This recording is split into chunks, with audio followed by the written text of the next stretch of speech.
Hello दोस्तों, स्वागत है आपका लेजेंड मिश्रा के यूट्यूब चैनल पर। आज हम पढ़ने वाले हैं हिंदी और हिंदी में ही बहुत बहुत ज़बरदस्त टॉपिक है संधि, जिसको सुनते ही आपके रोंगटे खड़े हो जाते हैं कि कैसे क्या कोई ऐसी ट्रिक है जिसके माध्यम से हम बता सकें देखते ही कि ये अयादी संधि है, ये वृद्धि संधि है, ये गुण संधि है। जी हाँ, ऐसी ट्रिक है और आज इस वीडियो में हम उन्हीं ट्रिक के विषय में पढ़ने वाले हैं। तो चलिए शुरू करते हैं अपना वीडियो। जैसा कि आप स्क्रीन पे देख रहे हैं, टॉपिक का नाम है संधि। तो क्या होता है संधि? एक छोटा सा एग्जाम्पल आपको बताते हैं कि पहले जब एक राज्य के राजा किसी दूसरे राज्य के राजा पर आक्रमण करते थे, तो आक्रमण करने से पहले एक प्रस्ताव भेजते थे। कौन सा प्रस्ताव भेजते थे? वो संधि प्रस्ताव भेजते थे। इसमें मतलब होता था कि हम और आप आपस में समझौता कर लें, जिससे हमारे और आपके सैनिकों के बीच में जो खून खराबा है वो रुक जाए। तो यहाँ पर हमको एक राजा और दूसरे राजा के बीच में संधि नहीं करवानी है, हमको करवानी है दो शब्दों के बीच में संधि। तो देखते हैं क्या होती है इसकी परिभाषा। तो यहाँ पर लिखा हुआ है दो वर्णों के परस्पर मेल से। राजा और राजा का मेल नहीं होना है, यहाँ पर दो वर्णों का मेल होना है। वर्ण में शब्द, दो शब्दों के परस्पर मेल से संधि का निर्माण होता है। वो दो शब्द कौन कौन से हैं, जरा स्क्रीन पे आपको दिखाई पड़ रहा होगा। पहला है महा और दूसरा शब्द है ऋषि। इन दो शब्दों को मिलाकर तीसरा शब्द बनता है जाकर महर्षि। तो आपको समझ में आया होगा कि संधि दो शब्दों के मेल को कहते हैं। अब बात करते हैं कि संधि कितने प्रकार की होती है। तो दिखाई पड़ रहा होगा संधि कितने प्रकार की होती है, तीन प्रकार की। पहली संधि है स्वर संधि, दूसरी संधि है व्यंजन संधि, तीसरी है विसर्ग संधि। तो वीडियो शुरू करने से पहले आपको मैं एक अच्छी बात बताएं कि आपके कोर्स में केवल एक ही संधि है और वो संधि है स्वर संधि। हम बाकी की दो संधि बिल्कुल नहीं पढ़ने वाले हैं, क्योंकि ये मेरे कोर्स में नहीं है, इसीलिए हम इसको नहीं पढ़ेंगे। तो शुरू किससे करते हैं? स्वर संधि से। तो देखते हैं आखिरकार स्वर संधि कौन है, इसकी क्या परिभाषा है। तो स्वर संधि जैसा कि नाम से स्पष्ट हो रहा है, स्वर स्वर कहाँ से कहाँ तक होते हैं हिंदी वर्णमाला में, तो आपको पता होगा छोटा आ से स्टार्ट होते हैं और आहा तक जाते हैं। तो ये होते हैं स्वर। ठीक है, तो जब दो स्वरों के परस्पर योग या मेल से विकार या शब्द के रूप में बदलाव आए, यानी जब दो स्वर आपस में जुड़े और जब तीसरा शब्द बनकर आए, उसमें कोई चेंजिंग हो जाए, वो चेंज हो जाएगा शब्द, तो समझ जाएंगे कि वहां पर स्वर संधि है। लेकिन कंडीशन एक है कि दोनों स्वर, दोनों के अंत में या इस दूसरे वर्ड के शुरुआत में स्वर शब्द ही आना चाहिए। ठीक है, एग्जाम्पल देखेंगे तो ज्यादा समझ में आएगा। तो एग्जाम्पल है, देख सकते हैं आप स्क्रीन पे साफ साफ दिखाई पड़ रहा होगा कि अ, लिखा हुआ है भोजन धन आलय। पहला वर्ड कौन सा है? भोजन। दूसरा वर्ड कौन सा है? आलय। जिसको जोड़कर तीसरा शब्द बना है भोजनालय। तो सर इसमें कहाँ पर आ गया, कैसे जानेंगे कि हम ये स्वर शब्द है, ये कहाँ से स्वर शब्द निकालें? तो हम आपको बताते हैं कि जब हम कभी पहले वर्ड को देखें तो पहले वर्ड के अंत, जो भी पहला शब्द है उसके अंत में न के साथ कौन सा वर्ड निकलता है जाकर? आ। समझ गए? तो आ किस में आता है? स्वर में आता है। तो दूसरे शब्द में, अब हम जब दूसरे शब्द की बात करेंगे तो दूसरे शब्द में है बड़ा आ। जबकि हम दूसरे शब्द पे आते हैं ना, तो उसकी शुरुआत को देखते हैं। तो यहाँ पर तो बड़ा, ये तो खुद ही एक स्वर है, हम दोनों स्वर को देख रहे हैं आपस में मिलकर, तब बनती है जाकर स्वर संधि। क्या आपको समझ में आ गई होगी? अगर ना कहीं समझ में आए या कोई दिक्कत हो तो आप कमेंट करके हमें बता सकते हैं। ठीक है, तो हम बात करते हैं स्वर संधि के प्रकार के बारे में कि स्वर संधि कितने प्रकार के होते हैं। तो स्क्रीन पे आप देखकर समझ गए होंगे कि स्वर संधि 5 प्रकार के होते हैं। कितने प्रकार के?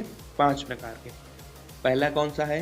पहला है दीर्घ स्वर संधि, दूसरा गुण स्वर संधि, तीसरा वृद्धि स्वर संधि, चौथा यड़ स्वर संधि और पांचवा है अयादि स्वर संधि। तो आज उन्हीं सिंपल सी ट्रिक के माध्यम से हम पांचों स्वर संधि के विषय में पढ़ने वाले हैं। तो वीडियो को लास्ट तक बिना स्किप किए जरूर देखें। ठीक है, तो हम बढ़ते हैं अपनी पहली ट्रिक की ओर, और वह ट्रिक बड़ी ही सरल भाषा में है। इसको पहले ट्रिक को समझते हैं और उसके बाद संधियों को समझते हैं। तो मेरी ट्रिक में हमने 3 ब्रैकेट्स बना रखे हैं। पहला ब्रैकेट्स में केवल 2 ही वर्ड, आ और आ। दूसरे ब्रैकेट में हमने छोटी ई से लेकर ऋषि तक लिखा हुआ है और तीसरे ब्रैकेट में हमने ए से लेकर औ तक लिखा हुआ है। तो हम इसको मान लेते हैं कि जो जो आ और आ है, इसको हम ए शब्द मान लेते हैं। ठीक है, ध्यान रखना है आपको दिमाग में कि कहीं पर भी अगर हम ए लिखें तो आप समझ जाना ए का मतलब है आ और आ। ठीक है, ऐसे ही हमने दूसरे ब्रैकेट जिसमें ई से लेकर री तक है उसको बी माना हुआ है, और तीसरे ब्रैकेट जिसमें ए से लेकर ओ है उसको हमने सी माना हुआ है। ठीक है, आप अपने दिमाग में बना रखें। कहीं पर भी हम अगर फार्मूला भी लिखेंगे, इसमें हम लिखेंगे बी प्लस ए, तो आप समझ जाना बी का मतलब है ई उ और री। अगर ए है आगे तो ए का मतलब है आ। अगर सी लिखा हो तो उसका मतलब है ए ओ। ठीक है, अब हम आगे बढ़ते हैं और ट्रिक का प्रयोग करते हैं। दीर्घ संधि में ट्रिक का प्रयोग करके हम जानते हैं कि कैसे इसको जानेंगे। तो सबसे पहले नंबर पे ट्रिक देखते हैं। इसमें सिंपल से हमको समझ में आ रहा है कि कभी ए से ए मिले, ठीक है, या बी से बी मिले, या सी से सी मिले। ज़रा ध्यान दीजिए अभी आप कि हमने अभी आपको दिखाया कि ट्रिक के प्रयोग में आपको देखना जरूर है कि ए से कौन सा शब्द बनता है। तो आप देख रहे हैं ए से बना आ और आ, बी से क्या बनेगा ई उ और री, सी से क्या बनेगा ए आओ आओ। ठीक है, तो अब ध्यान रखना कि किस शब्दों से किन किन चीज़ों का निर्माण होगा। तो पहले देखते हैं कि उसकी परिभाषा क्या कहती है दीर्घ संधि की। यदि प्रथम शब्द का अंतिम वर्ण आ ई उ तथा री हो और दूसरे शब्द का प्रथम वर्ण, अभी हमने कहा जब आपको स्वर संधि समझा रहे थे कि स्वर संधि को कैसे समझते हैं, तो आपको हमने अभी बताया था, जरा हम ऊपर जाकर फिर से बताते हैं कि हमने अभी क्या कहा कि प्रथम शब्द का अंतिम वर्ण और द्वितीय शब्द का प्रथम वर्ण। समझ गए? इन्हीं चीज़ों को देखकर ही हम संधि की पहचान करेंगे। फिर से एक बार हम आपको बताते हैं कि जब भी कोई प्रथम शब्द हो, प्रथम शब्द हमारे पास अभी कौन सा है भोजन, और द्वितीय शब्द कौन सा है आलय, तो हम उसको कैसे पहचानेंगे, कैसे हम उसमें आ और ई पहचानेंगे। तो प्रथम शब्द के जस्ट पीछे साइड ना में कौन सा शब्द निकल रहा है आ। ठीक, फिर हम दूसरी तरफ देखेंगे तो आता है जाकर, सॉरी एरो से बताते हैं, आता है बड़ा आ। तो आपको तो बड़ा साफ साफ दिखाई पड़ रहा होगा कि ये एक स्वर है। ठीक, ऐसे ही हम नीचे भी शब्दों की पहचान करेंगे। वह भी हमने क्या पढ़ा कि यदि प्रथम शब्द का अंतिम वर्ण आ ई उ तथा री हो और दूसरे शब्द का प्रथम वर्ण, ध्यान रखना, में यदि समान वर्ण हो, जैसे कि आ ई उ तथा री ही आए, तो संधि दीर्घ संधि कहलाएगी। तो परिभाषा से अगर समझ में ना आया हो तो हम अभी इसकी एग्जाम्पल की चर्चा करते हैं और आपको समझाते हैं।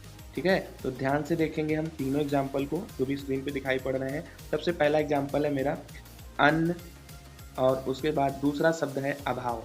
अब इन दोनों को देखकर पहचानते हैं। अगर यहाँ पर हमको ये समझ में आ जाए तो पूरी संधि एक ही बार में समझ में आ जाती है। तो हमने अभी क्या कहा कि प्रथम वर्ण के अंत में देखते हैं, तो अन्न आ वर्ण निकल रहा है, तो हमने यहाँ पर आ लिखा हुआ है। ठीक, दूसरे शब्द का हम कौन सा भाग देखते हैं, प्रथम भाग देखते हैं। सबसे प्रथम में कौन सा शब्द आ रहा है, छोटा आ यानी आ, और ये भी हमने यहाँ पर लिख दिया। तो आप छोटा सा दिमाग लगाओ, क्या अ से आ जुड़ रहा है यानी स्वर संधि होगी। और स्वर संधि में दीर्घ संधि कैसे बताएंगे, क्योंकि अभी आपने पढ़ा कि जब ए से ए मिले, ठीक, तो वहां पर कौन सी संधि होती है, कौन सी संधि होती है, दीर्घ संधि होती है। ठीक है, तो आपको समझ में आ गया होगा कि अन्न धन अभाव बराबर अन्नाभाव क्यों लिखा हुआ है। ठीक है, नेक्स्ट एग्जाम्पल की ओर बढ़ते हैं, अपने दूसरे एग्जाम्पल की ओर देखते हैं। पहला शब्द है गिरी, पहला शब्द है गिरी और दूसरा शब्द है ईस। पहला शब्द है गिरी और दूसरा शब्द है ईस, इन दोनों को जोड़कर एक शब्द बनता है जाकर गिरीश। अब हम इसको कैसे पहचाने कि ये दीर्घ संधि है, जस्ट वही रूल कि हमको पहले शब्द के लास्ट में देखते हैं तो क्या निकल कर आता है, छोटी ई निकल कर आती है। जस्ट दूसरे शब्द में शुरुआत में देखते हैं, शुरुआत की ओर, बिल्कुल शुरुआत की ओर देखते हैं तो क्या दिखाई पड़ता है हमको, बड़ी ई निकल कर आती है, यानी ई जुड़कर बनती है जाकर ई। क्या तीनों स्वर हैं, इसीलिए स्वर संधि है। अब ये कैसे पता करें कि दीर्घ संधि है कि नहीं, अभी आपने देखा था कि जो ई है वो किस में आती है, बी में आता है। ठीक है, और बड़ी ई भी किस में आता है, बी में। तो हमने बताया था अभी एग्जाम्पल में कि ए जुड़े तो दीर्घ संधि, बी जुड़े तो दीर्घ संधि, और सी जुड़े तब भी दीर्घ संधि है। तो यहाँ पर हमारा बी और बी मिल रहा है, इसीलिए ये संधि दीर्घ संधि में है। ठीक है, नेक्स्ट एग्जाम्पल देखते हैं जिसमें लिखा हुआ है पहला शब्द पितृ, दूसरा शब्द लिखा हुआ है ऋण, तो दोनों शब्दों को जोड़कर बनता है जाके पितृ। ठीक है, पितृण।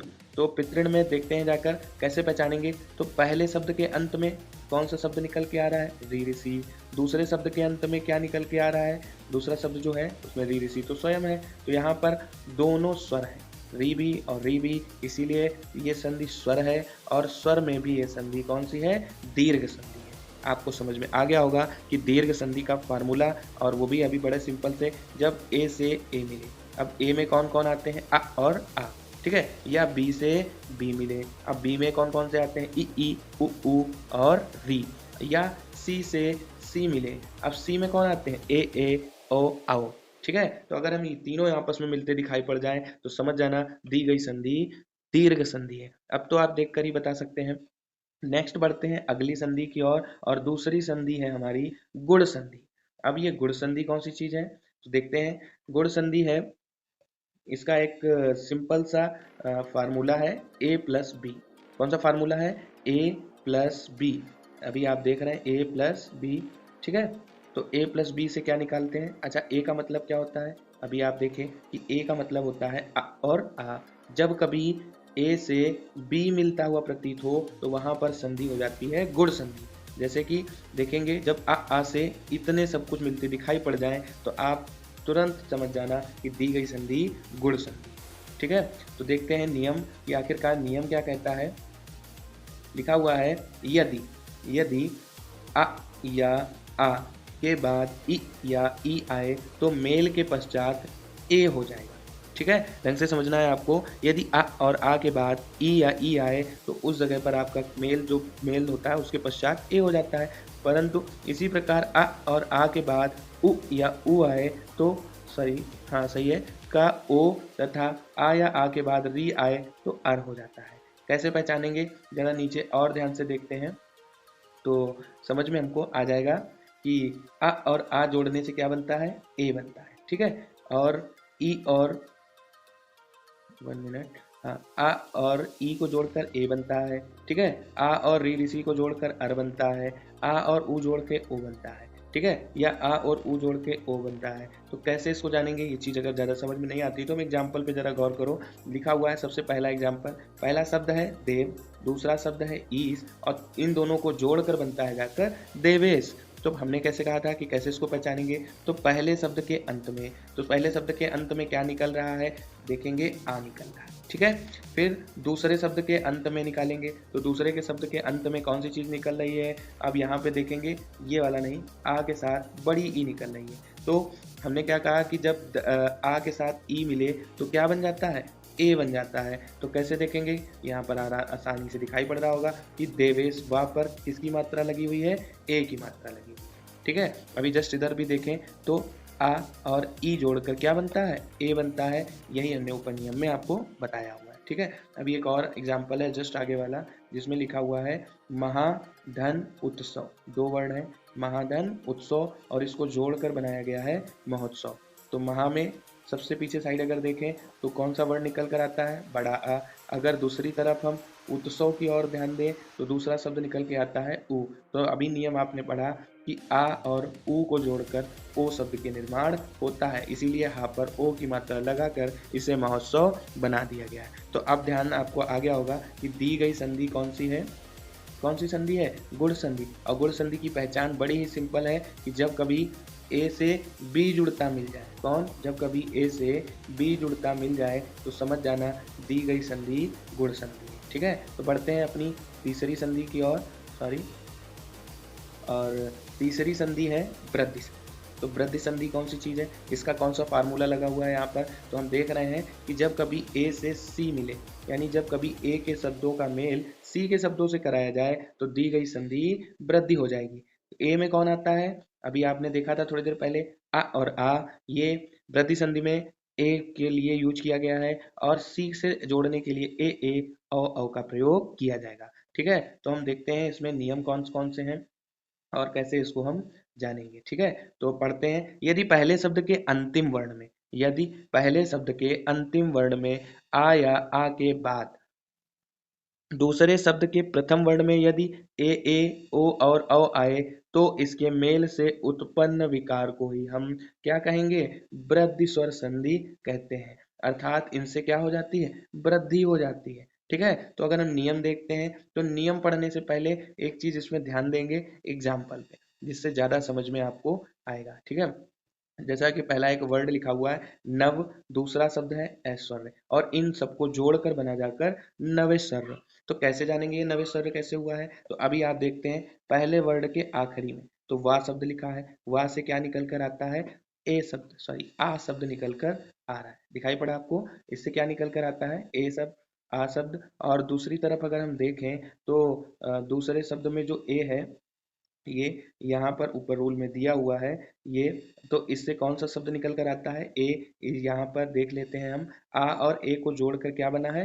ए। इसीलिए यहाँ पर एक मात्रा तो थी पहले से, इसीलिए नवेसर्ग शब्द निकल कर आ गया। बात समझ में आई आपको? दूसरा एग्जाम्पल है महाधन औसत। महाधन औसत और इनको जोड़कर बना जाकर महोसत। तो पहले वर्ड में कौन सा आखिरी आता है? जिसमें आता है बड़ा आ। ठीक। दूसरे शब्द में कौन आता है? A word. जैसा कि आप देख रहे हैं यहाँ पे कौन सा वर्ड आता है? अ। और आप यहाँ पे भी देखें तो इन दोनों को जोड़कर क्या बनता है? अ। इसीलिए महोसद सही आंसर हो जाए। ठीक है। नेक्स्ट एग्जांपल की अगर हम बात करें तो पहला शब्द है सदा, दूसरा शब्द है एव, इन सबको जोड़कर बन जाता है सदैव। अभी आपने रूल ऊपर पढ़ा था कि जब कभी आपको बड़ा आ के साथ, किसके साथ? बड़ा आ के साथ ए मिल जाए तो वहाँ पर ए हो जाता है। ठीक है, क्या हो जाता है? ए। इसीलिए इसका राइट आंसर बन जाता है सदैव। आपको उम्मीद करते हैं आपको ये वृद्धि संधि भी समझ में आ गई होगी। सिंपल सी ट्रिक है कि जब कभी ए के आ के साथ ए ओ मिल जाए तो वहाँ पर दी गई संधि वृद्धि संधि हो। ठीक है, बढ़ते हैं अपनी चौथी संधि की ओर, और चौथी संधि का नाम है यड़ संधि।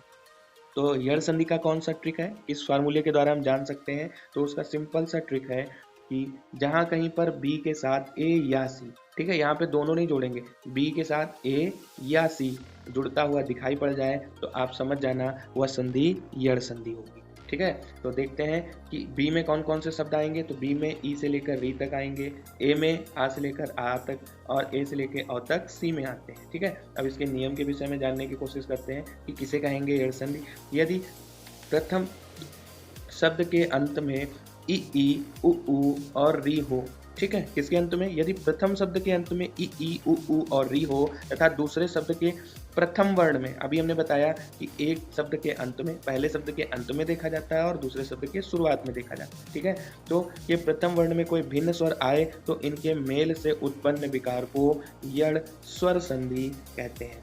तो आपको परिभाषा समझ में आ गई होगी कि यड़ स्वर संधि किसे कहते हैं। यहाँ पर बड़ा ही सिंपल है, इन चीज़ों को देखने के लिए आपको एग्जाम्पल देखने की बहुत ज़्यादा ज़रूरत होगी। ठीक है, तो पहला वर्ड है अति और दूसरा शब्द है ऊष्म, इन दोनों को जोड़कर बनता है जाकर अत्युष्म। तो इसमें अगर हम पहले वर्ड के अंत में देखें तो कौन सी चीज़ निकल कर आती है? छोटी ई निकलती है। और दूसरे शब्द के अगर हम अंत में देखें तो कौन सा शब्द निकलता है जाकर? बड़ा ऊ निकलता है, और इन सबको जोड़कर यू बन जाता है। इसीलिए यहाँ पर अतिधन ऊष्म को जोड़ने के बाद अत्युष्म शब्द निकल कर आता है। नेक्स्ट एग्जाम्पल में भी सेम यही करेंगे, और इन एग्जाम्पल को पढ़ने से पहले अब हम ऊपर देख लेते हैं। बड़ा ही सिंपल है कि जब हम कभी ई के साथ आ को जोड़ें तो दिए गए जगह पर या हो जाता है मेल होने के पश्चात। ठीक है, यदि उ और आ जोड़ते हैं तो दिए मेल होने के बाद वहाँ पर बा बन जाता है, और री के साथ अगर कभी आ जाए तो मेल के पश्चात रा शब्द निकल कर आता है। ऐसे ही आप इसको नोट भी कर सकते हैं या इसके स्क्रीनशॉट ले सकते हैं, जिससे आपको पता चलेगा कि उसी छोटी ई बड़ी ई के साथ बड़ा आ जोड़ने से या बनता है, ई के साथ ऊ जोड़ने के साथ यू बनता है, और ए जोड़ने के साथ ए बनता है। ठीक है, तो नेक्स्ट एग्जाम्पल की अगर हम बात करें तो गुरु धन ओधन, तो इन दोनों को जोड़कर कैसे निकालेंगे गुरुबोधन? तो आप देखेंगे पहले शब्द के अंत में ऊ शब्द आ रहा है, कौन सा शब्द? ऊ, और दूसरे शब्द के अंत में ओ शब्द आ रहा है, दोनों को जोड़कर वो शब्द हो जाता है। जैसा कि आपको हमने ऊपर रूल्स में कहा कि एक बार जरूर पढ़ लें कि अगर छोटा ऊ हो या बड़ा ऊ हो, ठीक है, जैसे कि यहाँ पर देखें छोटा ऊ था या बड़ा ऊ हो, उसके साथ अगर हम ओ जोड़ें तो दिए गए संधि के पश्चात वहाँ पर हम क्या लिख देते हैं? वो लिख देते हैं बीच में, इसीलिए इसके आंसर में गुरुबोधन शब्द लिखा गया है। ठीक है, नेक्स्ट एग्जाम्पल अगर हम देखते हैं तो यहाँ पर सबसे पहले में लिखा हुआ है पितृ, तो लास्ट में तुम्हारा ऋषि निकलता है, और शुरुआत में अगर दूसरे शब्द की देखा जाए तो बड़ा आ निकलता है। तो अभी हम पढ़े हैं ऊपर कि कभी री और आ के साथ निकले तो वहां पर रा शब्द बन जाता है। कौन सा शब्द? रा शब्द, इसीलिए यहाँ पर दिए गए आंसर में पित्रादेश हो गया है। ठीक है, तो आपको 4 संधियां समझ में आ गई होंगी। बढ़ते हैं हम अपनी 5वीं संधि, जिसका नाम है अयादि संधि। तो अयादि संधि के विषय में हम देखते हैं, इसका एक फार्मूला है C+A+B। कौन सा है? C+A या B। तो पहले कौन सी चीज को देखते हैं कि C में कौन कौन सी चीजें आती हैं। C में आती है ए ओ औ, ठीक है। ए में आ और आ आता है और बी में ई उ और री आता है। ठीक, नियम के विषय में अगर हम बात करें तो यदि प्रथम शब्द के अंत में ए ओ तथा दूसरे शब्द के प्रथम चरण में भिन्न स्वर इनके स्थान पर क्रमशः अगर आए तो आए, ठीक, आए अब आओ हो जाता है। किसको किसको जोड़कर आए आए अब आओ हो जाता है, फिर से देखते हैं। यदि ए और ए आ जाए तो आए बन जाएगा, ठीक है। यदि इसके अलावा ए और आ हो तो आए बन जाता है, ओ और आ हो तो अब हो जाता है, औ और आ हो तो आओ बन जाता है। ठीक, तो आप इन सब चीज़ों पे ध्यान दें और एग्जाम्पल की ओर देखते हैं कि क्या क्या होगा एग्जाम्पल। तो देखते हैं नए धन इका और इन सबको जोड़कर बनता है जाकर नायिका। तो कैसे देखेंगे, जस्ट लास्ट में अगर आप देखें तो कौन सा वर्ड निकल कर आता है, ए, ठीक। अगर दूसरी तरफ हम दूसरे वर्ड के शुरुआत में देखते हैं जाकर तो वहाँ पर लिख कर आता है ई, इसीलिए इस जगह पर एक शब्द बन जाता है आई, ठीक। इसीलिए यहाँ पर बनकर निकला नायिका। आपको समझ में आ गया होगा कि जब कभी ए और ई हो तो आई शब्द निकल कर आता है, इसीलिए नायिका बन गया। पौधन इत्र, कौन सी चीज, पौधन इत्र, तो बन जाता है जाकर पवित्र, ठीक। नौधन एक नाविक, भवधन इनी भाविनी और भवधन उप भावुक। तो आपको आशा है कि इस वीडियो के माध्यम से ट्रिक समझ में भी आ गई होगी। अगर ना समझ में आई हो तो कमेंट करके उस भाग को ज़रूर बताओ जिस जगह का समझ में ना आया हो। कोशिश करेंगे हम आपको अगले वीडियो में इन सब की एक्सरसाइज देने की। तो तब तक के लिए टाटा बाय बाय।